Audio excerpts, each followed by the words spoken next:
ഇടയായതുകൊണ്ടാണ് വലിയൊരു അപകടം ഇല്ല എന്ന് വെച്ചിട്ടുള്ളത്.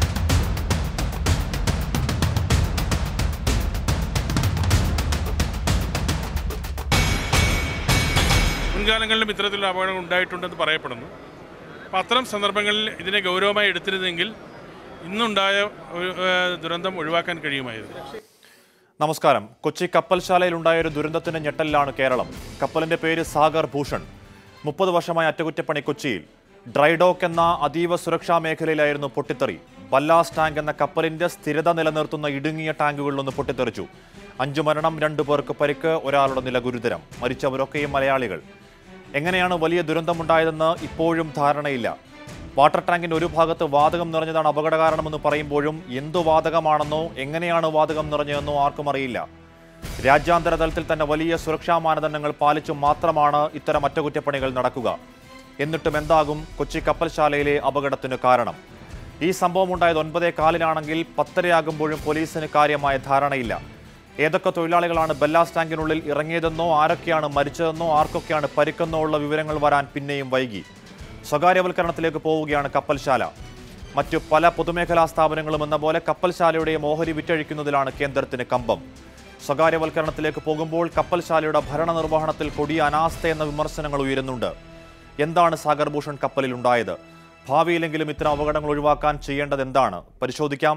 ചർച്ചയിൽ കപ്പൽശാല ഡയറക്ടർ ബോർഡ് അംഗവും BJP നേതാവുമായ ശ്രീ B. രാധാകൃഷ്ണ മേനോൻ, യൂണിയൻ നേതാവ് ശ്രീ അനിൽകുമാർ എന്നിവർ. വിഷയത്തിൽ ധാരണയുള്ള പ്രേക്ഷക പങ്കാളിത്തവും പ്രതീക്ഷിക്കുന്നുണ്ട്. തുടങ്ങാം. നമ്മളറിയണം. ശ്രീ രാധാകൃഷ്ണ മേനോൻ, അപകടമുണ്ടായി ഇത്ര സമയമായി. എന്താണ് അപകട കാരണമെന്ന് വ്യക്തമാകുന്നുണ്ടോ? വാതകം നിറഞ്ഞതെങ്കിൽ ഏതു വാതകമാണെന്നോ എങ്ങനെയാണ് നിറഞ്ഞതെന്നോ വ്യക്തമാകുന്നുണ്ടോ? ശ്രീ രാധാകൃഷ്ണ മേനോൻ.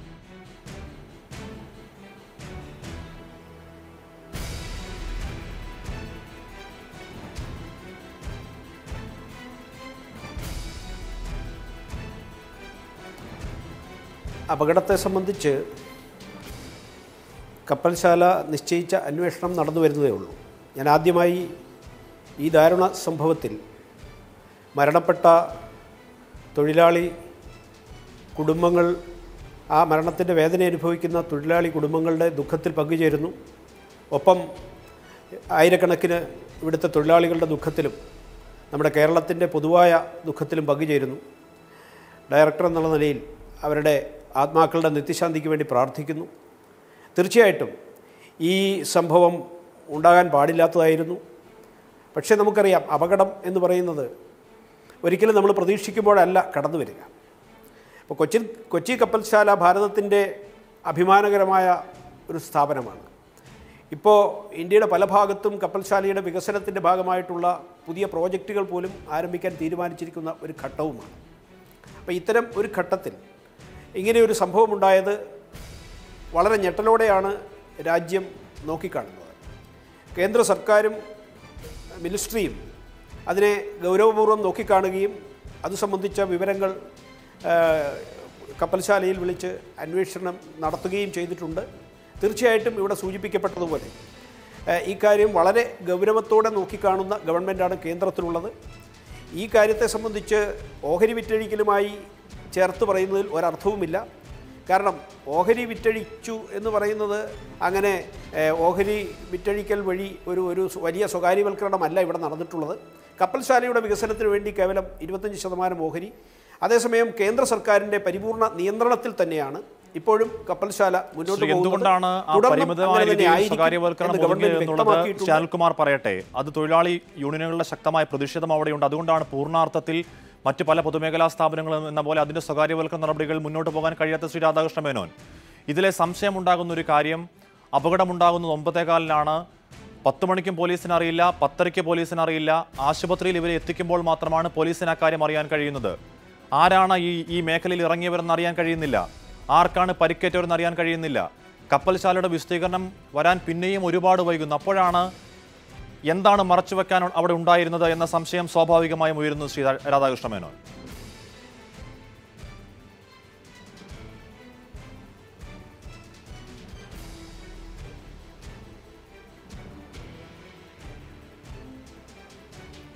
അല്ല, ഇവിടെ കൊച്ചി കപ്പൽശാലയെ സംബന്ധിച്ച് അതീവ സുരക്ഷാ മേഖലയിലാണ് അത് പ്രവർത്തിക്കുന്നത് തന്നെ. നമുക്കറിയാം, നേവൽ ബേസുമായി ബന്ധപ്പെട്ട, നേവിയുമായി ബന്ധപ്പെട്ട ഒക്കെ ഒരുപാട് നിർമ്മാണ പ്രവർത്തനങ്ങളും റിപ്പയറും ഒക്കെ നടക്കുന്ന പ്രദേശമാണ്.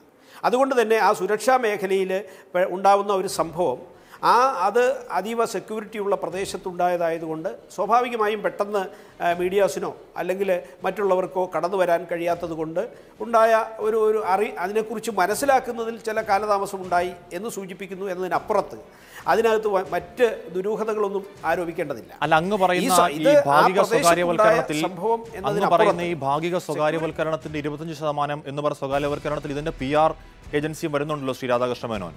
ശരി, പുറത്ത് മാധ്യമങ്ങളെ അറിയിക്കേണ്ട, കൃത്യമായി പോലീസിനെ അറിയിക്കണമല്ലോ. പോലീസ് അറിയുന്നത് പരിക്കേറ്റവർ ആശുപത്രിയിൽ എത്തുമ്പോൾ മാത്രമാണ്. എന്തേ ആ കാലതാമസം ഉണ്ടായത്?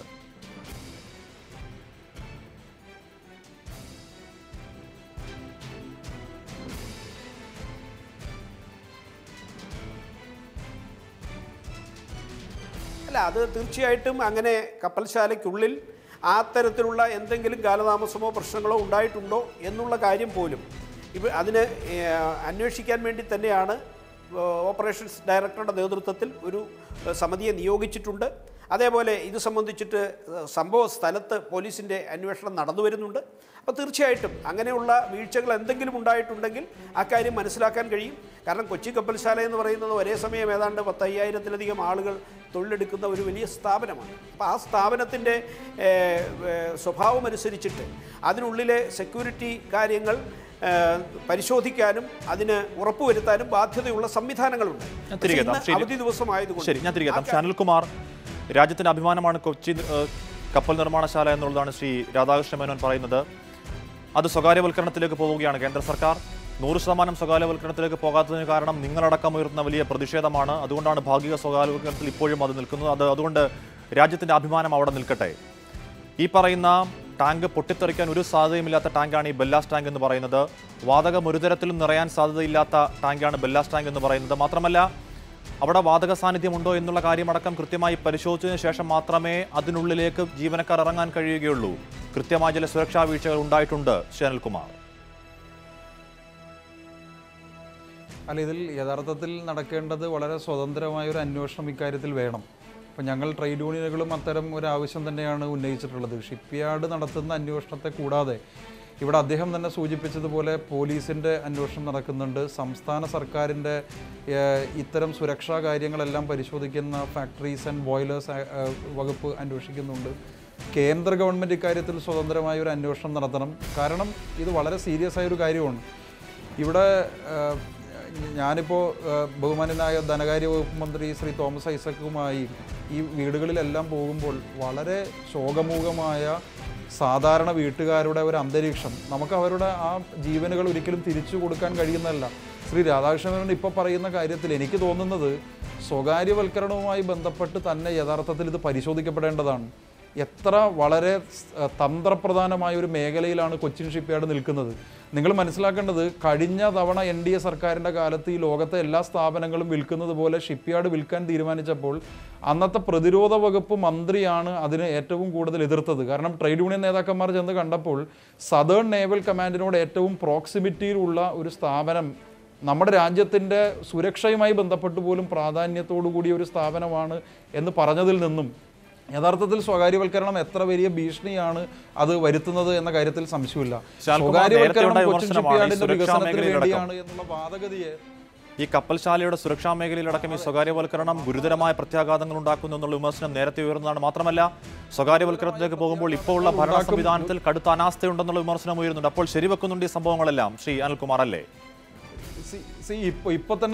ഇപ്പൊ തന്നെ നിങ്ങൾ നോക്കൂ, തൊട്ടപ്പുറത്ത് INS, നമ്മുടെ രാജ്യത്തിൻ്റെ ഏറ്റവും അഭിമാന സ്തംഭമായ ഒരു വിമാനവാഹിനി കപ്പലിൻ്റെ നിർമ്മാണം ഉൾപ്പെടെ നടക്കുകയാണ്. അപ്പം ഞാൻ പറഞ്ഞത്, കൊച്ചിൻ ഷിപ്പ്യാർഡ് ഏറ്റവും പ്രധാനപ്പെട്ട ഒരു സ്ഥലമായതുകൊണ്ട് തന്നെയാണ് ഒരു പൊതുമേഖലാ സ്ഥാപനത്തിന് ചെയ്യുന്നത് പോലെ സുരക്ഷാ മാനദണ്ഡങ്ങൾ ഒരിക്കലും സ്വകാര്യ മേഖലയുടെ ഭാഗത്തുനിന്നും ഉണ്ടാകില്ല. പിന്നെ നിങ്ങളിപ്പോൾ പറഞ്ഞ ഒരു കാര്യത്തിൽ എനിക്ക് സൂചിപ്പിക്കാനുള്ളത്, യഥാർത്ഥത്തിൽ ഈ എക്സ്പ്ലോസീവ്, ഞാൻ മനസ്സിലാക്കുന്നത് എക്സ്പ്ലോസീവ് മീറ്റർ ഉൾപ്പെടെയുള്ള ഉപകരണങ്ങൾ ഉപയോഗിച്ച് സാധാരണഗതിയിൽ ഇതേപോലെ ഒരു ബാലിസ്റ്റിക് ടാങ്കിനകത്ത് അതിനകത്ത് ഇങ്ങനെ വാതകം വരേണ്ട കാര്യമില്ലെങ്കിലും സ്വാഭാവികമായി അവിടെ കട്ടിങ്ങും വെൽഡിങ്ങും ഒക്കെ നടക്കുന്നുണ്ട് റിപ്പയറിൻ്റെ ഭാഗമായി. അതിൻ്റെ ഭാഗമായി ഈ ഗ്യാസ് അസറ്റ്ലിൻ എന്ന് പറയുന്ന ഗ്യാസ്, ആ അസറ്റ്ലിൻ ഓക്സിജനുമായി ചേർന്നാൽ യഥാർത്ഥത്തിൽ ഇൻഫ്ലേമബിൾ ആണ്, അത് പൊട്ടിത്തെറിക്കാം. അത് വളരെ ചെറിയ ഒരു സ്പാർക്ക് ഉണ്ടെങ്കിൽ പോലും പൊട്ടിത്തെറിക്കാം.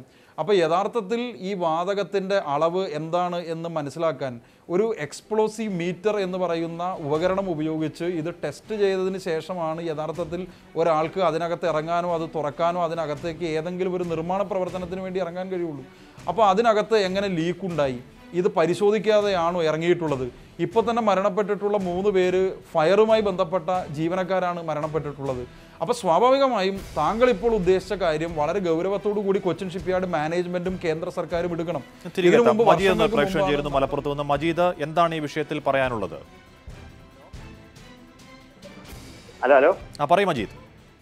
പിന്നെ നമ്മൾ അതീവ സുരക്ഷയുള്ള സ്ഥലമാണല്ലോ നമ്മൾ ഇപ്പോ ഈ പറയുന്ന സ്ഥലങ്ങളെ. അതെ. അപ്പോൾ നമ്മൾ അതിന് വർക്ക് ചെയ്യുമ്പോൾ ഒരു സൂപ്പർവൈസർ 2-3 സൂപ്പർവൈസർ എന്തായാലും കാണുമല്ലോ. ഉണ്ടാവണം. ഉണ്ടാവണല്ലോ, തീർച്ചയായും ഉണ്ടാവണല്ലോ. അപ്പോൾ ഇത്രയും അപകടങ്ങൾ ഉണ്ടാവുമ്പോൾ അവരും കൂടി ശ്രദ്ധിക്കണമല്ലോ. അതെ, ശരിയാണ്. രാധാകൃഷ്ണൻ, ഈ ഇടുങ്ങിയ സ്ഥലങ്ങളിൽ, ഈ കൺഫൈൻഡ് സ്പേസ് എന്ന് പറയുന്ന സ്ഥലങ്ങളിൽ ജോലി ചെയ്യുന്നതിന് അന്താരാഷ്ട്രപരമായ ചില മാനദണ്ഡങ്ങളുണ്ട്. ശ്രീ രാധാകൃഷ്ണ മേനോൻ, പ്രത്യേക പരിശീലനം നേടിയ തൊഴിലാളികളെ മാത്രമേ അവിടെ വിന്യസിക്കാൻ കഴിയുകയുള്ളൂ. ഹോട്ട് വർക്ക് പെർമിറ്റ് എന്നൊരു സംഭവമുണ്ട്. അവിടെ ജോലി ചെയ്യുന്നതിന് മുൻപ് ഈ മരിച്ചവരിൽ ഒരു റംഷാദ് എന്നൊരു പയ്യൻ 23 വയസ്സുകാരനാണ്. ബിടെക് കഴിഞ്ഞ വർഷം കഴിഞ്ഞ് ഇറങ്ങിയതേ ഉള്ളൂ, ട്രെയിനിയാണ്. ആ കുട്ടിക്ക് ഇക്കാര്യത്തിലൊക്കെ ധാരണയുണ്ട് എന്ന് കരുതാൻ കഴിയുമോ ശ്രീ രാധാകൃഷ്ണ മേനോൻ?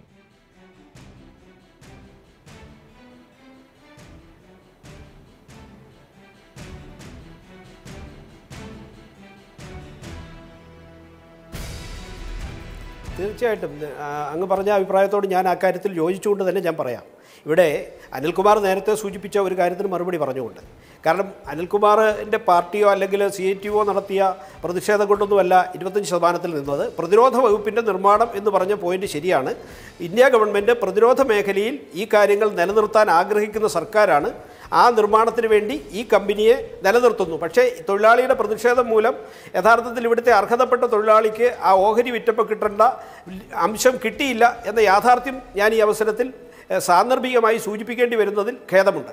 എന്നാൽ അതേസമയം തന്നെ ഇവിടെ ഉണ്ടായ സംഭവം, അങ്ങ് ചോദിച്ചത് വളരെ പ്രസക്തമായ ചോദ്യമാണ്. ഇപ്പോൾ തൊഴിലാളികളുടെ സ്കില്ല് അവിടെ വിന്യസിക്കുന്നത് തീർച്ചയായിട്ടും അത് വളരെ സ്ട്രിക്റ്റായി ഭാവിയിൽ പരിശോധിക്കാനുള്ള ഇടയുണ്ട്. കാരണം ഉണ്ടാവേണ്ടതുണ്ട്. കാരണം ഈ കോൺട്രാക്ടർമാർ നിയോഗിക്കുന്ന തൊഴിലാളികൾ, ആ തൊഴിലാളികൾ പലപ്പോഴും ഏതെങ്കിലും ചില ആളുകളുടെ താല്പര്യമനുസരിച്ച് മാത്രം കടന്നു വരുമ്പോൾ അവർക്ക് വേണ്ടത്ര യോഗ്യതകളുണ്ടോ, ആ യോഗ്യതയില്ലാത്ത തൊഴിലാളികൾ ജോലിയെടുത്തത് കൊണ്ടാണോ എന്നുള്ള പ്രശ്നം ഇപ്പോൾ അനിൽകുമാർ അടക്കം ശ്രദ്ധിക്കേണ്ടിയിരിക്കുന്നു.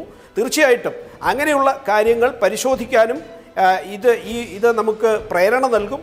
വരും ദിവസങ്ങളിൽ തീർച്ചയായിട്ടും ഇവിടെ അങ്ങനെ യോഗ്യതയുള്ള സ്കിൽ ഡെവലപ്പ് ചെയ്തിട്ടുള്ള ആളുകളെ വേണം, അല്ലെങ്കിൽ ചെയ്യുന്ന തൊഴിലാളികൾക്ക്. കാരണം അവിടെ ജോലി ചെയ്യുന്നത് കോൺട്രാക്ടർമാർ കൊണ്ടുവരുന്ന തൊഴിലാളികളാകുമ്പോൾ അവർക്ക് ഇതിനെക്കുറിച്ചിട്ടുള്ള ജ്ഞാനത്തിൻ്റെ കുറവുണ്ടോ, ഉണ്ടെങ്കിൽ അത് പരിശോധിച്ച് അവരെ കൂടുതൽ പഠിപ്പിച്ചിട്ട് നിയോഗിക്കേണ്ട ബാധ്യതയുണ്ടോ എന്നൊക്കെ പരിശോധിക്കാനുള്ള ഒരവസരം കൂടിയായി തീർച്ചയായിട്ടും മാനേജ്മെൻറ്റ് ഇതിനെ എടുക്കും. ഇത് ഒരിക്കലും ഉണ്ടാവാൻ പാടില്ലാത്തതാണ്. പക്ഷേ നമ്മളെ സംബന്ധിച്ചറിയാം, ഇങ്ങനെ ഒരു അതീവ സുരക്ഷയോട് കൈകാര്യം ചെയ്യുന്ന വളരെ പരമപ്രധാനമായ പ്രദേശത്ത് ഇങ്ങനെ ഒരു സംഭവം ഉണ്ടാകുമ്പോൾ അത് ഒരിക്കലും പ്രതീക്ഷിച്ചതല്ല. പ്രത്യേകിച്ച് ഇന്നൊരു അവധി ദിവസമായതുകൊണ്ട്. എന്തായാലും ഈ വിഷയത്തിൽ ധാരണയുള്ള പ്രേക്ഷക പങ്കാളിത്തം കൂടി പ്രതീക്ഷിക്കുന്നുണ്ട്. തിരികെ ഇടവേളയ്ക്ക് ശേഷം.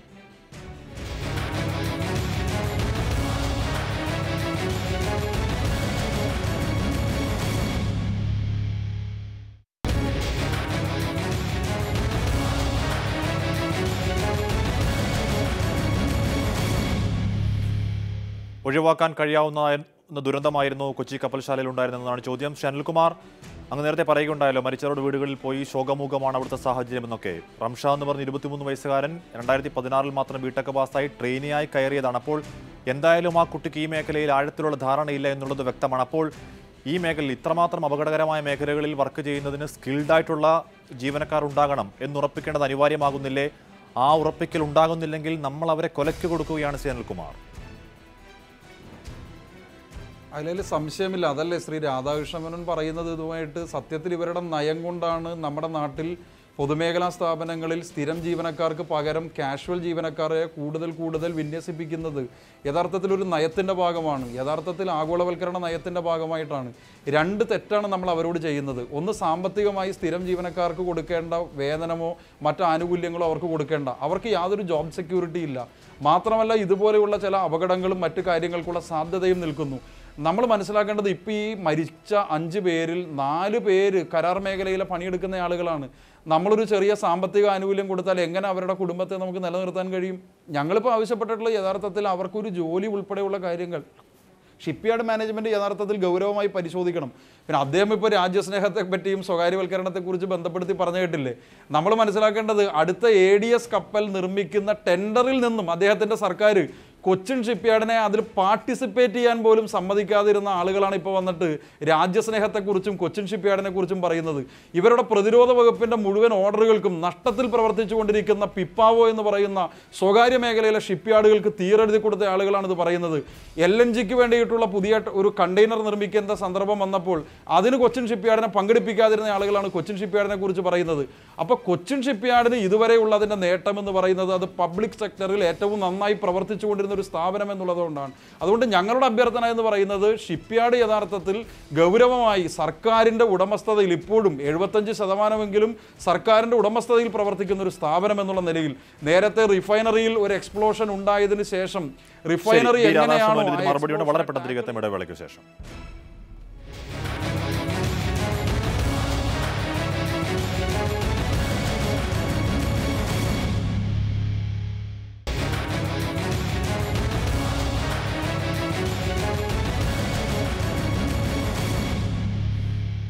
ഒഴിവാക്കാൻ കഴിയുന്ന ദുരന്തമായിരുന്നു കൊച്ചി കപ്പൽശാലയിൽ എന്നതാണ് ചോദ്യം. ശ്രീ രാധാകൃഷ്ണ മേനോൻ, കപ്പൽശാല രാജ്യത്തിൻ്റെ അഭിമാനമാണെന്ന് അങ്ങ് പറയുകയുണ്ടായി, നല്ല കാര്യം.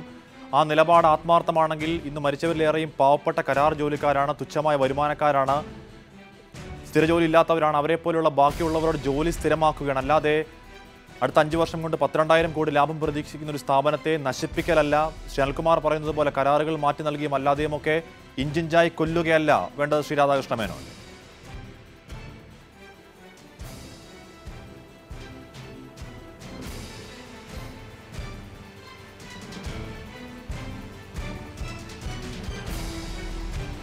അല്ല, ഇവിടെ കൊച്ചി കപ്പൽശാലയ്ക്ക് ആവശ്യമുള്ള കരാറുകൾ നൽകാൻ കേന്ദ്ര സർക്കാർ ബാധ്യസ്ഥമാണ്. അത് തീർച്ചയായിട്ടും നിർവഹിക്കുന്നുമുണ്ട്. അനിൽകുമാർ അത് സംബന്ധിച്ച് തെറ്റിദ്ധാരണ വരുത്തേണ്ട ആവശ്യമില്ല.